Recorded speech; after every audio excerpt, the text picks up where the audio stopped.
LT grade की तैयारी करने वाले मेरे सभी प्रिय साथियों को मेरा प्यार भरा नमस्कार। और आज की वीडियो में हम लोग डिस्कस करेंगे दी फेयरवेल पार्टी। दी फेयरवेल पार्टी एक शॉर्ट स्टोरी है जिसको अनीता देसाई के द्वारा लिखा गया है।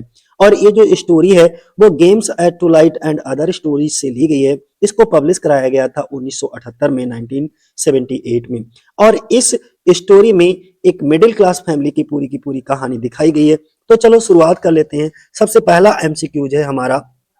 इसमें कहा गया है, though she has been shortlisted 3 times for the Booker prize, she has not yet received the Booker prize, her daughter Kiran Desai got the Booker prize for the inheritance of lost 2006।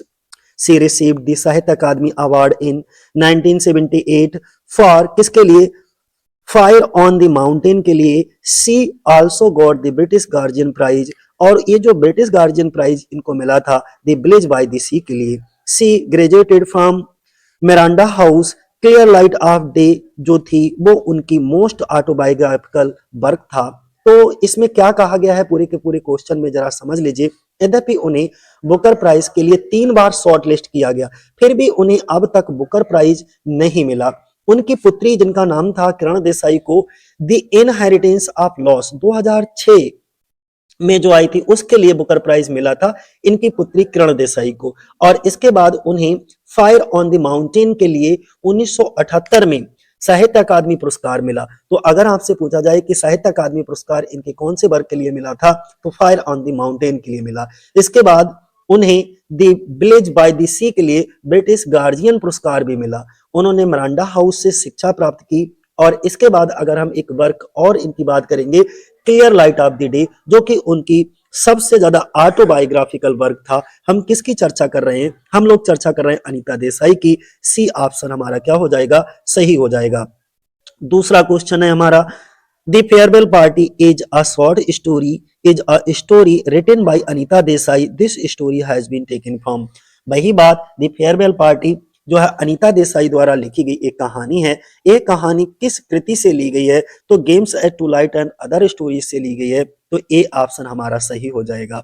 अगला तीसरा क्वेश्चन है हमारा, games at twilight and other stories is published in, most important है, 1978 में इसको publish कराया गया था। चौथे नंबर का क्वेश्चन है, the farewell party Anita Desai Naresh the story of, जो फेयरवेल पार्टी है अनीता देसाई की किस वर्ग के परिवार की कहानी को प्रस्तुत करता है? तो हम पहले भी बता चुके हैं शुरुआत में ही, इसमें मिडिल क्लास फैमिली की कहानी को बताया गया है। पांचवें नंबर का क्वेश्चन है, who throws a farewell party, farewell party यानी कि विदाई पार्टी जिसे हम कहते हैं, इसको कौन देता है? तो रमन देता है। ए ऑप्शन हो जाएगा। अगला 6 नंबर का क्वेश्चन क्या है, Raman is moving from Delhi to, Raman जो है वो कहां जा रहा होता है? दिल्ली से कहां जा रहा होता है? तो वो बॉम्बे के लिए जा रहा होता है, यानी कि डी ऑप्शन हमारा क्या हो जाएगा? सही हो जाएगा। अगला क्वेश्चन है हमारा 7वें नंबर का क्वेश्चन। इसमें कहा गया है, why is Raman moving from Delhi to Bombay, यानी कि रमन जो था वो दिल्ली से बॉम्बे क्यों जा रहा था? क्योंकि उसका ट्रांसफर हो गया था, because of his transfer. A option हमारा हो जाएगा। 8 नंबर का क्वेश्चन है, where is the party arranged, party कहां आयोजित की गई थी? तो पार्टी जो है वो कहां आयोजित की थी? ऑन द लॉन, लॉन में आयोजित की गई थी। अगला 9 नंबर का क्वेश्चन है, मिसेस बीना रमन एज, जो मिसेस बीना रमन थी वो उनकी आयु कितनी थी, कितने साल की थी? तो वो 35 साल की थी। डी ऑप्शन हो जाएगा हमारा। 10 नंबर का क्वेश्चन है, कहा गया है कि बीना has septic child whom she has been nursing for the last, Bina का एक विकलांग, स्पास्टिक का मतलब होता है विकलांग बच्चा है, जिसकी वह पिछले कितने सालों से देखभाल कर रही हैं? तो पिछले 15 सालों से वो अपने बच्चे की देखभाल कर रही हैं जो स्पेस्टिक था यानी कि विकलांग था। 11 नंबर का क्वेश्चन देख लो क्या कहा गया है, she is tall, she is pale women, heavy boned and sallow, she has dignity in her behaviour, people admire her, who is she. बोला गया है वह लंबी हैं, पीली और भारी हड्डियों वाली, सांवली कलर की है, सावली कलर की है, उनके व्यवहार में बहुत ज्यादा डिग्निटी है, गरिमा है, लोग उनकी प्रशंसा करते हैं। हम किनकी चर्चा कर रहे हैं? हम बीना की चर्चा कर रहे हैं। ठीक है, बीना यानी कि सी ऑप्शन हमारा सही होगा। अगला क्वेश्चन है, मिस्टर रमन वर्क्स इन, जो मिस्टर रमन थे जिन्होंने पार्टी दी थी, वो किस कंपनी में कार्य करते थे? तो वो एक सिगरेट कंपनी में काम करते थे। सी ऑप्शन हमारा सही हो जाएगा। अगला क्वेश्चन है 13 नंबर पे, मिसिस रे इज, जो मिसिस रे थी वो कौन थी? तो वो एक कमिश्नर की पत्नी थी, यानी कि सी ऑप्शन सही हो जाएगा, द कमिश्नर्स वाइफ। अगला 14 नंबर का क्वेश्चन देख लो क्या है, who have the real concern with Raman and his wife. अगर हम बात करें रमन और उसकी पत्नी के प्रति वास्तविक चिंता किसे थी? तो वास्तविक चिंता जो थी वो डॉक्टरों की थी, डॉक्टर्स। सी ऑप्शन हो जाएगा हमारा। 15 नंबर का क्वेश्चन है, the party ends with the sad song of Tagore, this song is sung by. Party का अंत टैगोर के एक दुखद गीत से होता है। यह गीत कौन गाता है? तो डॉक्टर बनर्जी की पत्नी गाती हैं। ए ऑप्शन हो जाएगा हमारा, डॉक्टर बनर्जीज वाइफ। 16 नंबर का क्वेश्चन देखो, कहा गया है कि father the boat carrying me away, father it is carrying me away from home, these are the lines of Tagore song which appears in. Party का अंत टैगोर के एक दुखद गीत से तो होता ही है, उसी में से टैगोर, ये जो पंक्तियां हैं ऊपर की, टैगोर के किस गीत की हैं, जो किस कहानी में आती हैं? तो द फेयरवेल पार्टी में ये जो लाइनें हैं वो टैगोर की हैं, और कौन सी कहानी में, कौन सी स्टोरी में इन लाइनों को गाया जाता है? डॉक्टर बनर्जी की पत्नी के द्वारा, तो फेयरवेल पार्टी में गाया जाता है। अगला 17 नंबर का क्वेश्चन है, इसमें कहा गया है कि all of the guests who never really talked to them before the party acted like they were really close with them, mostly for the drink। वे सभी अतिथि जो पार्टी से पहले उनसे कभी ठीक से बात नहीं करते थे, पार्टी में ऐसे व्यवहार कर रहे थे जैसे वो बहुत घनिष्ठ हो, जाने बरसों की पहचान हो, जाने कब से उनकी जान पहचान हो। अधिकतर शराब के कारण ये जो एक्सेप्ट है वो कहां से लिया गया है? तो ये जो लाइनें हैं वो फेयरवेल पार्टी से ली गई हैं। ए ऑप्शन हमारा सही हो जाएगा। 18 नंबर का क्वेश्चन देख लीजिए, now we have a chance to be with you at last, now we can begin our party, this is the excerpt from आहा।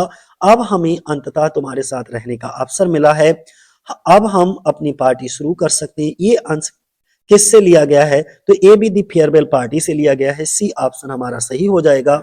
19 नंबर का क्वेश्चन देखो क्या कहा गया है, इसमें बोला गया है the story the farewell party reveals the truth of the upper class executives who do not have. Farewell party कहानी उच्च वर्ग के अधिकारियों की उस सच्चाई को उजागर करती है जिसके पास क्या नहीं होता, जिनके पास जेन्युइन फीलिंग्स नहीं होती हैं, आर्टिफिशियल फीलिंग्स का दिखावा करते हैं ये लोग। ठीक है, तो बी ऑप्शन हो जाएगा हमारा। अगला, the phrase a still lake of inky grass appears in, a still lake of inky grass, ये जो वाक्यांश है किस कहानी में आता है? फेयरवेल पार्टी में आता है। सी ऑप्शन हो जाएगा हमारा। अगला नेक्स्ट क्वेश्चन है 21 नंबर का, इसमें बोला गया outside this circle of family and hospital ringed as it were with guarded by and lit with one single footlight, Bina had no life, this is the excerpt from। बोला गया है परिवार और अस्पताल से घिरे इस घेरे के बाहर मानो कांटेदार तारों से बंधा और एकमात्र फ्लड लाइट से प्रकाशित बीना का कोई जीवन नहीं था। ये अंश कहां से लिया गया? सी दी फेयरवेल पार्टी से लिया गया है। अगला 22 नंबर का क्वेश्चन देखो क्या है, उसमें बोला गया है who studied in Shanti Niketan in the farewell party. The farewell party में शांति निकेतन में किसने पढ़ाई की थी? तो डॉक्टर बनर्जी की पत्नी ने जो है वो शांति निकेतन से पढ़ाई की थी। ए ऑप्शन होगा हमारा। 23 नंबर का क्वेश्चन है, बोला गया है कि the phrase glazed with tears that were compounded equally of drink relief and regret appears in. बोला गया है कि glade with tear that were compounded equally of drink relief and regret, ये जो वाक्यांश है वो किस कहानी में आता है? तो फेयरवेल पार्टी में आता है ये पूरी लाइनें। अगला लिखा गया है डी एन मजूमदार किसके पिता थे? तो डी एन मजूमदार जो थे वो अनीता देसाई के पिता का नाम था। अगला क्वेश्चन है, अगले क्वेश्चन में बोला गया है 25 नंबर पे कि टोनी नाइम किसकी माता का नाम है? तो टोनी नाइम जो थी वो किसकी अनीता देसाई की माता का नाम था, बी ऑप्शन हो जाएगा। अगला, उन्होंने बोला गया है कि अश्विनी देसाई किसके पति थे? Ashwini Desai is the husband of Anita Desai. 27 number का क्वेश्चन है, she got Padma Bhushan and Guardian children's fiction prize, she also got Sahitya Akademi award for fire on the mountain इन 1978 सी एज। उन्हें Padma Bhushan, Guardian children fiction पुरस्कार तथा फायर ऑन द माउंटेन के लिए 1978 में साहित्य अकादमी पुरस्कार मिला। हम किसकी चर्चा कर रहे हैं? अनीता देसाई की। ए ऑप्शन हमारा क्या होगा? सही हो जाएगा। अगला 28 नंबर का क्वेश्चन है, बोला गया है bye bye black bird, voices in the city, cry, the peacock, the zigzag way, fasting feasting, in custody, clear light of day, games at twilight, fire on the mountain are some popular works. ये सब प्रसिद्ध रचनाएं किसकी हैं? तो ये सभी प्रसिद्ध रचनाएं जो हैं वो अनीता देसाई की हैं। डी ऑप्शन हमारा क्या होगा? सही। ठीक है, तो आज के लिए इतना ही। जय हिंद, जय भारत। और ये सभी एमसीक्यूज आपके सुधीर के अरोड़ा से लिए गए हैं। आज के लिए इतना ही।